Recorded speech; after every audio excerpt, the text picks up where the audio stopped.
नमस्कार दोस्तों, स्वागत है आपका हमारे YouTube चैनल टेक गुरु PHS में। दोस्तों, हाजिर हूँ आज आपके सामने एक्सेल का एक नया वीडियो लेकर, जिसमें आज हम कुछ बेसिक चीज़ें सीखेंगे।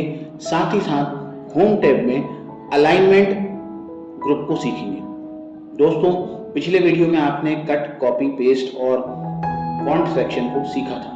आज हम अलाइनमेंट और कुछ बेसिक चीज़ों के बारे में बात करने वाले हैं। तो आइए शुरू करते हैं। एक्सेल पर यदि आपको किसी भी कॉलम की बात करते हैं, अगर कॉलम का साइज छोटा या बड़ा करना है तो इसके लिए जैसे एक कॉलम को करना है तो हम इसको यहाँ से पकड़कर छोटा या बड़ा कर सकते हैं। देखिए, जब भी आप कॉलम को सिलेक्ट करेंगे और यहाँ पर इसके कॉर्नर पर जाएंगे तो एक प्लस का निशान आ जाएगा। यहाँ से आप इसको पकड़कर क्लिक करके माउस के लेफ्ट क्लिक से इसको छोटा या बड़ा कर सकते हैं। ड्रैग कर देंगे, हो जाएगा। साथ ही साथ यदि आपको मल्टीपल कॉलम्स एक साथ सिलेक्ट करना है और उनका साइज छोटा या बड़ा करना है तो आप यहाँ से कॉर्नर पर एक सिलेक्ट करेंगे और छोटा करेंगे तो देखिए सारे कॉलम एक साथ छोटे हो गए। आपको बड़ा करना है तो फिर से वही प्रोसेस आपको रिपीट करनी है और थोड़ा सा बड़ा कर देंगे तो देखिए सारे के सारे कॉलम बड़े हो गए। दोस्तों, यही प्रोसेस रो के साथ होती है कि अगर आपको किसी रो का साइज बढ़ाना है तो पहले आपको रो को सिलेक्ट करना होगा। रो को सिलेक्ट करने के बाद आप उसके साइज को जैसा चाहे वैसा बढ़ा सकते हैं और जैसा चाहे वैसे छोटा कर सकते हैं। मल्टीपल रोज को एक साथ सिलेक्ट करने और बढ़ाने के लिए आप वही प्रोसेस दोबारा करेंगे तो देखिए कॉलम का साइज बढ़ गया। और यही चीज़ अगर आप दोबारा से यहाँ से करते हैं तो देखिए कॉलम का साइज, रो का साइज कम हो गया। दोस्तों, इस प्रकार से आप जो है इसको कम और ज़्यादा कर सकते हैं साइज को। इसी के साथ साथ यदि आप यहाँ पर कोई नंबर्स लिखना चाहते हैं एक्सेल में तो किसी भी सेल में, देखिए मैंने यहाँ पर एक क्लिक किया, C कॉलम में 4th रो है तो नेम बॉक्स में देखिए यहाँ पर C4 नाम दिखने लगा है। अब मान लीजिए मुझे 1 से लेकर 10 तक नंबर्स लेकर आने हैं तो यहाँ पर हम एक्सेल को बताएंगे कि मुझे यहाँ पर 1 चाहिए और इसके बाद 2 चाहिए। हमने 1 और 2 यहाँ लिखा।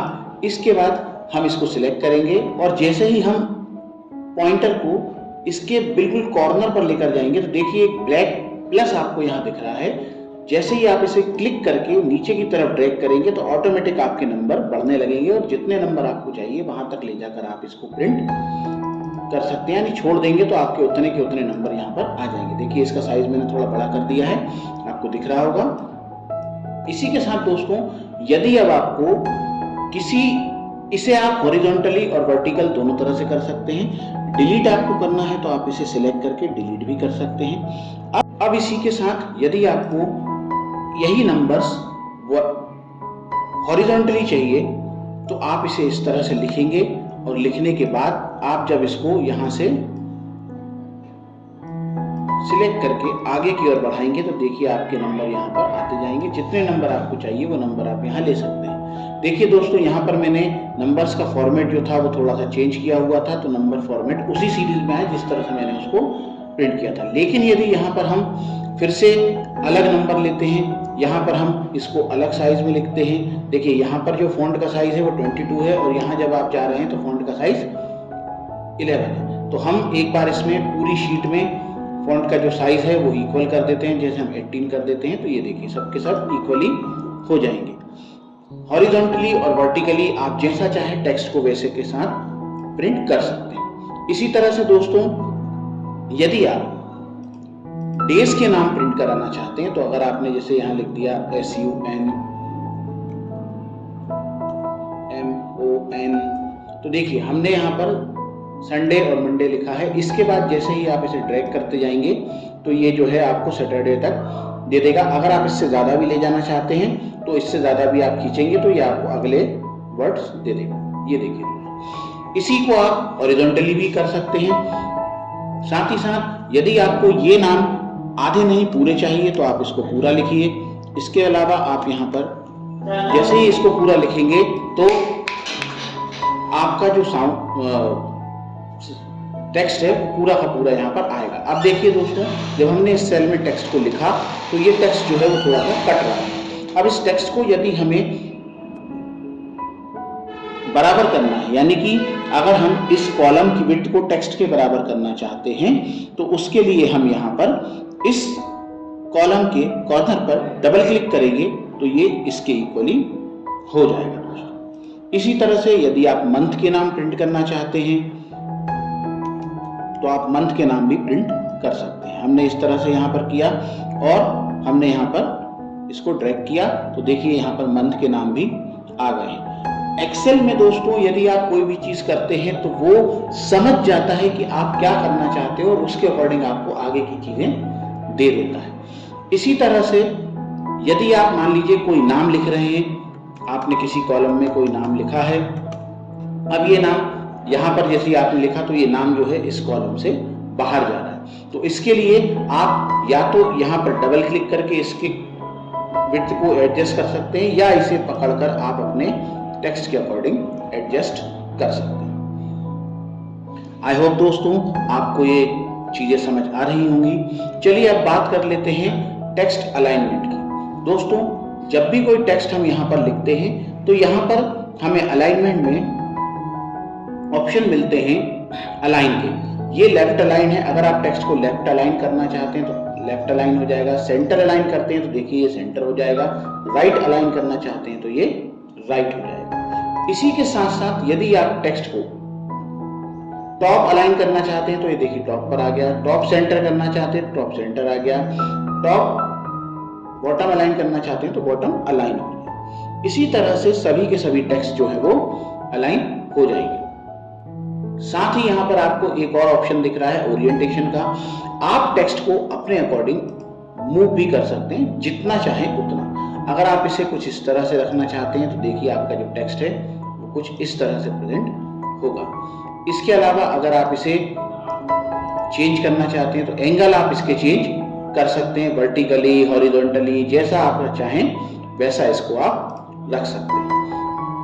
इस तरह से दोस्तों आप टेक्स्ट को अपने अकॉर्डिंग एडजस्ट कर सकते हैं। साथ ही साथ यहां पर आपको एक और ऑप्शन दिख रहा है व्रैप टेक्स्ट का।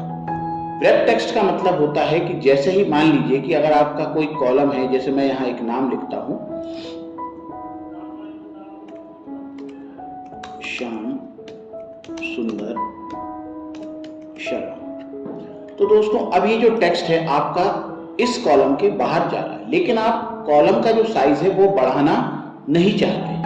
आप चाहते हैं कि कॉलम का साइज इतना ही रहे, लेकिन वो जो टेक्स्ट है आपका वो उस कॉलम में आ जाए। तो यहाँ पर आप इस टेक्स्ट को सिलेक्ट करेंगे और व्रैप टेक्स्ट ऑप्शन पर क्लिक कर देंगे। तो देखिए ये जो टेक्स्ट है वो ऑटोमेटिक इसमें एडजस्ट हो गया, लेकिन दिख तो नहीं रहा। उसके लिए आपको इस रो की जो हाइट है उसको थोड़ा सा बढ़ाना पड़ेगा।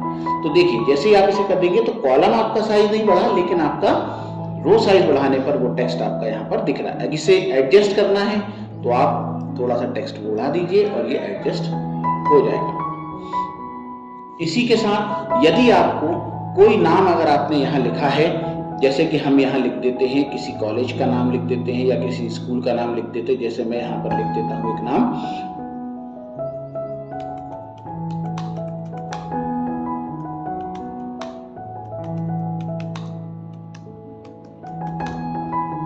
ये नाम हमने यहाँ लिखा, लेकिन ये इसी कॉलम में है। यहाँ पर जैसे ही आप क्लिक करेंगे तो ये नहीं है। क्यों, कैसे पता चल रहा है ये हमें? जैसे ही हम इस कॉलम पर जहां से हमने शुरू किया था, देखिए जैसे ही हम उस पर क्लिक करेंगे फॉर्मूला बार में हमें दिखा रहा है कि वहां पर हमने कोई टेक्स्ट लिखा है, लेकिन उसके बगल में जैसे ही आप क्लिक करेंगे तो वो फॉर्मूला बार क्लियर है। इसका मतलब है कि ई कॉलम में ही वो टेक्स्ट लिखा हुआ है, बट वो बाहर की तरफ जा रहा है। अगर आप चाहते हैं कि ये पूरा एक कॉलम बन जाए तो आपको इसे पूरी रेंज को सिलेक्ट करना होगा जहां तक ये टेक्स्ट लिखा है और इसे मर्ज एंड सेंटर करना होगा। जैसे ही हम इसे मर्ज एंड सेंटर कर देंगे तो ये पूरा एक कॉलम बन जाएगा, एक सेल बन जाएगा और ये नाम जो है देखिए अब आपको यहाँ पर पूरा का पूरा दिखेगा। चलिए दोस्तों आगे बात करते हैं। अगर आप मान लीजिए एक्सेल में कोई नंबर प्रिंट करना चाहते हैं, जैसे कि मैंने अभी आपको बताया था, मैंने यहाँ 1 दिया, यहाँ 2 दिया। इसके बाद अगर मुझे 100 तक नंबर प्रिंट करना है, मैंने यहाँ पर दे दिया नंबर। सो अब हमें इसको सिलेक्ट करना होगा। सिलेक्ट करने के बाद अब हम यहाँ पर इसको थोड़ा सा नीचे ले जाते हैं और इसके बाद यहाँ पर साइड में इसको लेकर जाते हैं।